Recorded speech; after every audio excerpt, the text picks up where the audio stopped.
Hello, Jasmine. Nice to see you. Very nice to see you again.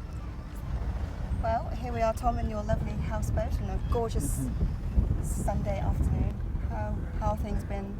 It's been very well, a lot better than I'd imagined, really. You know, I had sort of a 3-4 month build-up before the operation when I knew I was going to have to have it done, and the whole time I was, I felt fine. So it was just worrying about what it was going to be like afterwards. Just the fact that, that I've had cancer, and that it's sort of given me a bit of a check. People my age tend to just sort of think they're invincible and go out sort of partying every weekend and not really looking after their bodies that much. But it's just sort of rammed at home that we're not invincible, and that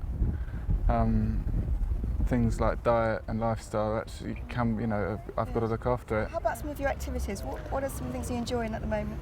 I'm about to take part in a sailing race, which is going to take up all of July. I've got 3 weeks of training and then a week-long race. And that's, it's been nice to have something to focus on, and I've done some training stuff for it. So where is it that you're going? To Norway, Norway. to a place called Fredrikstad in Norway. Hello, Mr. David Kent. I'm Nicola Dunlop from Moorfields Eye Hospital, and we're just here to find out how life has been for you since experiencing visual loss.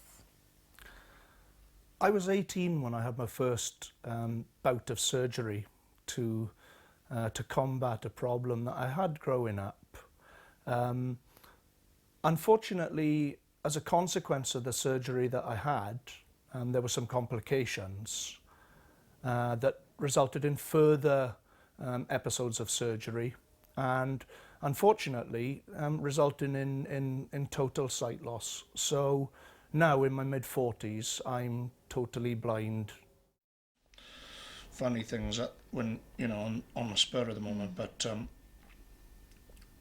talking about tins of beans being the same with tins of other things, you can end up, and I have done, with some pretty startling food combinations. Like tomato soup and pineapple chunks. Interesting. Custard and kidney beans? I don't think so. Okay, so what you got here in the kitchen, you've got a spice rack, and you might think to yourself, oh my goodness me, how the heck am I going to know what spices are what? Easy. What we have here is a talking barcode reader, so we can pick any one of these off here.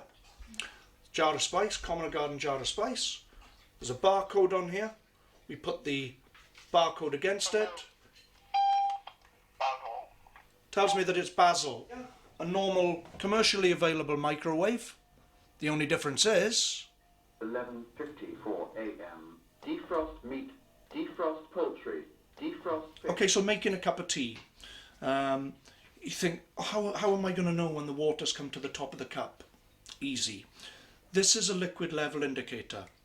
And what this does, it has 2 terminals on the end here that when water comes into contact with these, it emits a signal to let you know that you've come to the top of the cup. So talking about gadgets that allow you to kind of carry on day to day, one of the things is a talking colour detector, so you can plan what you want to wear in the day. So I'll just try it out on Nicola's shirt here, and Light blue. it tells me that Nicola's shirt is light blue. I hope that's right. It is right, yes. Being blind doesn't mean loss of dignity. What is it like for you to explain your appearance? When we have open days at school, or I'm doing something that I'm very much on view, men will talk to you, and you know they're talking just to you.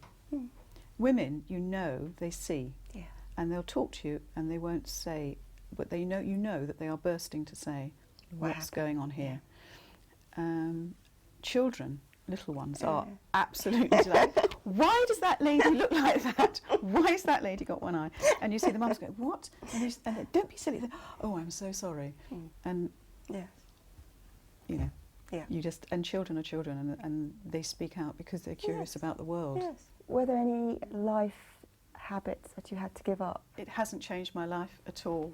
I've had an operation, and I've just carried on. So when you put your makeup on, the first hard thing you have to learn is to put on eyeshadow with that open, which can be a bit difficult to begin with, but you get used to it.